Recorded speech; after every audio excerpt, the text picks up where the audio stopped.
Resident Evil 4. We find ourselves on the dawn of yet another re-release of the game, but now on next-gen consoles. Woo!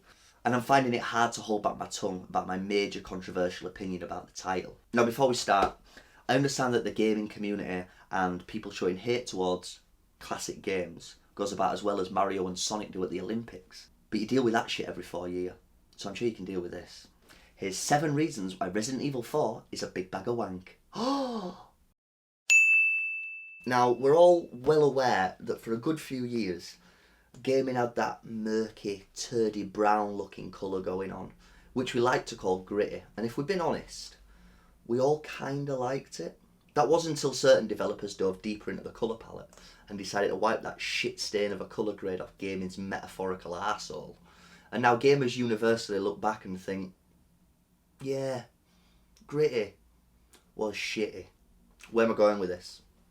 Resident Evil 4 started that shit. Probably. This is one of the most satisfying things to do in any game that involves a gun. And here's how it's done.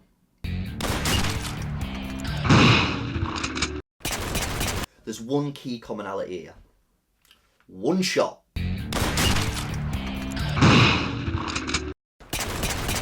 So what the fuck's this shit? What the fuck?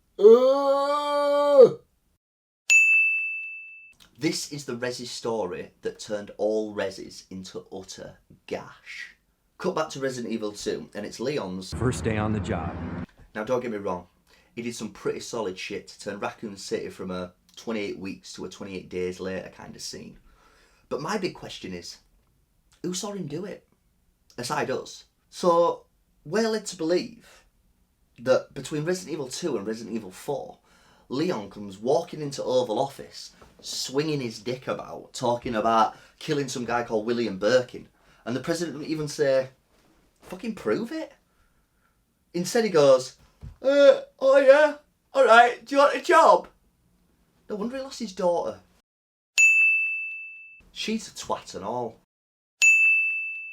Now, it's been said a million times, but the reason the first few Resident Evils were so good is because of its limitations. This is why it works so well in survival horror.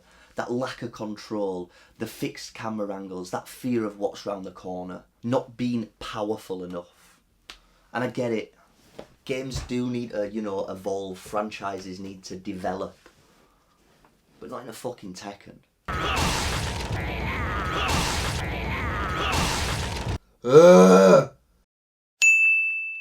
I thought that survival horror was supposed to be about that fear of being alone, fear of a lack of ammunition, fear that you're not going to make it through that next room where there's 7 zombies dying to chew your fucking face off.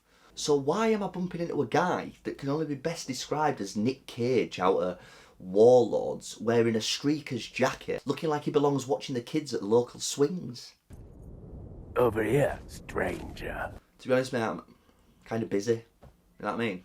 Got something that might interest you. Don't you dare get your cock out. I get it, guys. It's tough to know. I'm a massive Resident Evil fan. I am. And these might seem like little niggles and small annoyances. But when you conjure all these together, it's fair to conclude that Resident Evil 4 is the sole reason we got the utterly gash Resident Evil 6. Capcom heard your praise of high-flying kicks, gun-selling paedophiles and president's arseholy daughters. Capcom got such a massive hard-on that they give us this.